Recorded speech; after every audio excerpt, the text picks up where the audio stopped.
What's up, dudes? Sampling. It's the thing I want to do the most, and it's the thing I do the least.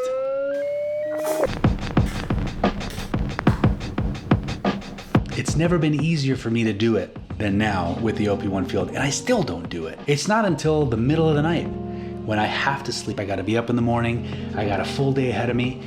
That's when the ideas come spilling out of my brain of things that I can sample. I mean, there's no end. And then the days that I have time, all the time in the world to sample, that's where you can find me reorganizing my closet or painting a room in the house, like anything to avoid that blank page. Which is why the other day I started actually writing down a list of things that I can sample. So just for that reason alone, so that on those days when I have time, when I can sit down and do it, I have a list in my drawer I can pull out and I can just pick one and go. It was while I was writing down this list that I realized the sound that the pencil was making on the paper. And it was like, boop, gotta go. Have to set up my stuff, I gotta do this. And in the process of setting up the OP-1 Field, the mic, getting the pencil on the paper, I started to realize, well, I could crumple paper up. I could use scissors. I could tap the eraser of the pencil onto a pad of paper for a kick drum. And then I was like, ooh, kick drum, snare drum, hi-hat, cymbals. I started to think of all the pieces of a drum set and all of the ways that I could mimic those pieces in order to make a drum instrument within the OP-1 Field. Hey, this is Novak from the future. I just wanted to let you know that all the samples that I made for the pencil sample pack that's free on my website for you to download, those are all in the song at the end of this talking head bullshit. Hit that subscribe button before you continue watching, and I'll talk to you later. Bye. First thing I grab is the CM15 because, you know, you got to justify when you spend an arm and a leg on a toy. I mean a tool.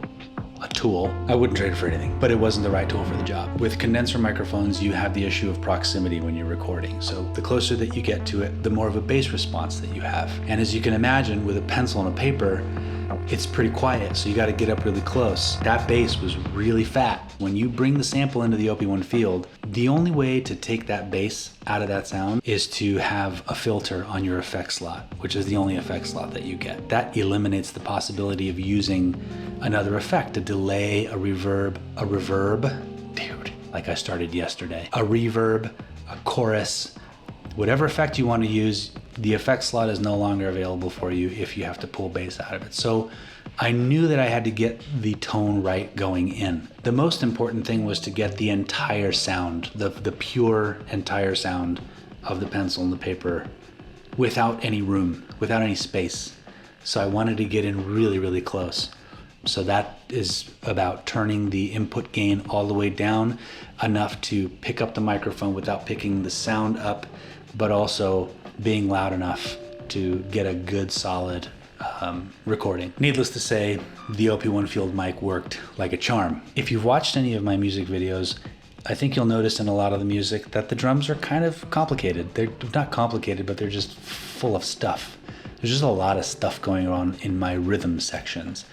And I think the big reason for that is that I'm not a drummer, and my idea of drums have always been sort of set it up, even like in Logic with presets, is like set it up so that I can write the music and just concentrate and focus on the music. And then afterward, I go in and I start programming and pulling drums out and putting them back in for dynamics and fixing stuff and shaping it into something. But I don't like programming. I don't want to sit there for hours and dig into the details. I want to play things in, which is a strength of the OP-1 Field and the drum sampler.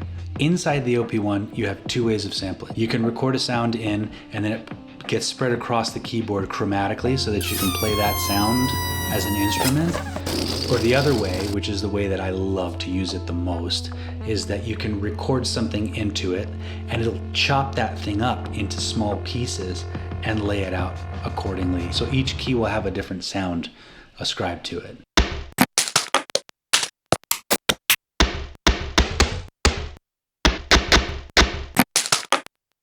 The minute that I realized I could do it, the OP-1 Field paid for itself. Just for the drums, dude. Percussion became a thing to me. And not percussion that can build a nice hangover on vacation. I'm not talking about fucking maracas and bongos and chi-chis and cha-chas and shakers and shit. I'm talking about creative percussion, light and interesting percussion that's like artsy and creative and stuck up and better than everyone else.